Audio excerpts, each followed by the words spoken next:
Perkenalkan, nama saya Januari Rizky Jararohi, NIM 22110019 dari Prodi Sistem Informasi Strata 1. Kali ini saya akan menjelaskan sedikit tentang kejahatan-kejahatan di media sosial yang ada dan berkaitan dengan e-commerce dan bagaimana dampaknya bagi masyarakat. Yang pertama, saya akan menjelaskan sedikit apa itu e-commerce dan financial accounting. E-commerce terhubung dengan financial accounting. Dalam e-commerce, integrasi dengan financial accounting memungkinkan pencatat transaksi secara otomatis seperti penjualan, pembelian, dan pengelolaan inventaris. Keuntungan utama meliputi yang pertama, rekonsiliasi otomatis, artinya semua transaksi langsung dicatat dalam buku besar tanpa perlu input manual. Yang kedua, laporan real time, yaitu memberikan laporan keuangan yang akurat untuk analisis bisnis. Yang ketiga, pencegahan fraud. Integrasi memungkinkan audit jejak transaksi untuk mengidentifikasi anomali. Yang berikut, kejahatan-kejahatan e-commerce yang viral di media sosial. Yang pertama, penipuan jual beli online. Sejak 2017 hingga September 2024, terdapat lebih dari 528.000 kasus penipuan jual beli online. Modus yang paling sering terjadi adalah penjual palsu yang menawarkan barang dengan harga murah tetapi tidak pernah mengirimkan barang kepada pembeli. Modusnya melibatkan barang fiktif yang dijual di platform e-commerce atau media sosial. Kasus ini melanggar pasal 28 ayat 1 Undang-Undang ITE tahun 2008 yang mengatur penyebaran informasi palsu untuk keuntungan pribadi. Dampaknya, yang pertama, kerugian ekonomi bagi korban seringkali mencapai jutaan rupiah per kasus. Yang kedua, menurunnya kepercayaan masyarakat terhadap e-commerce dan transaksi digital. Yang ketiga, meningkatnya kecemasan untuk berbelanja online, khususnya di platform yang tidak diawasi dengan ketat. Yang berikut ada kebocoran data Tokopedia dan Bukalapak. Pada 2020, data 91 juta akun Tokopedia diretas dan dijual di dark web. Tahun sebelumnya, 31 juta akun Bukalapak juga mengalami hal serupa.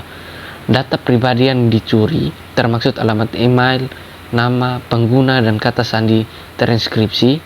Kebocoran data e-commerce besar seperti Tokopedia dan Bukalapak menunjukkan lemahnya sistem keamanan pada Tokopedia dan Bukalapak.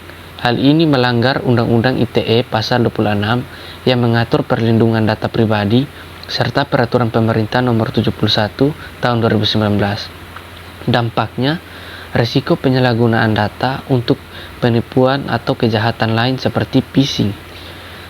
Yang kedua, menurunnya kepercayaan terhadap keamanan platform besar seperti meskipun mereka memiliki pengalaman tingkat tinggi. Yang ketiga, dorongan masyarakat untuk lebih peduli terhadap keamanan data pribadi. Yang berikut ada investasi bodong online. Ribuan kasus investasi fiktif dilaporkan setiap tahun. Pelaku menawarkan investasi dengan iming-iming keuntungan besar, tetapi uang yang dikumpulkan justru hilang. Salah satu kasus besar melibatkan platform palsu yang menyasar pengguna media sosial. Hal ini melanggar Undang-Undang ITE pasal 26 yang mengatur perlindungan data pribadi serta Peraturan Pemerintah Nomor 71 tahun 2019. Dampaknya, kerugian finansial masyarakat, terutama di kalangan yang kurang memahami investasi. Yang berikut memperparah ketidakpercayaan terhadap layanan finansial online. Dan yang terakhir, mendorong kebutuhan regulasi ketat terhadap layanan investasi berbasis digital. Yang berikut ada akses ilegal ke sistem e-commerce. Peretasan terhadap sistem e-commerce seperti pencurian akun pengguna meningkat. Pelaku sering mencuri data untuk digunakan dalam transaksi penipuan atau penyalahgunaan informasi. Peretasan akun pengguna atau sistem e-commerce meningkat, melanggar pasal 30 Undang-Undang ITE yang mengatur larangan akses tanpa izin terhadap sistem elektronik. Kejahatan ini kerap melibatkan pencurian data atau manipulasi transaksi. Dampaknya, pengguna menjadi rentan terhadap pencurian uang atau data pribadi. Yang kedua, kerugian reputasi bagi platform yang diretas. Dan yang ketiga, pengguna didorong untuk lebih berhati-hati seperti menggunakan autentikasi 2 faktor. Yang berikut ada profil cloning di media sosial. Pelaku membuat akun palsu menggunakan identitas pengguna media sosial untuk menipu teman atau keluarga korban. Salah satu modusnya adalah romance scam, di mana pelaku meminta uang dengan berpura-pura menjalin hubungan. Cloning identitas sering terjadi untuk menipu calon korban melalui akun palsu. Tindakan ini melanggar pasal 27 ayat 3 Undang-Undang ITE dan terkait pelanggaran privasi. Dampaknya, kerugian materi bagi korban, kerusakan reputasi, dan konflik sosial bagi mereka yang identitasnya disalahgunakan. Yang ketiga, menyebabkan masyarakat lebih berhati-hati dalam membagikan informasi pribadi. Yang berikut ada cyber stalking terhadap konsumen e-commerce, yaitu pelaku menguntit atau mengintimidasi pengguna platform e-commerce melalui pesan atau informasi pribadi yang berhasil diakses secara ilegal, menggunakan akun palsu untuk manipulasi korban agar memberikan uang atau informasi pribadi. Kejahatan ini juga melibatkan Undang-Undang ITE pasal 28 ayat 1, di mana dampaknya yang pertama, gangguan psikologi bagi korban, termaksud kecemasan dan ketakutan. Yang kedua, dorongan untuk meningkatkan keamanan privasi pada akun pribadi. Yang ketiga, penurunan kepercayaan pada platform e-commerce dan media sosial.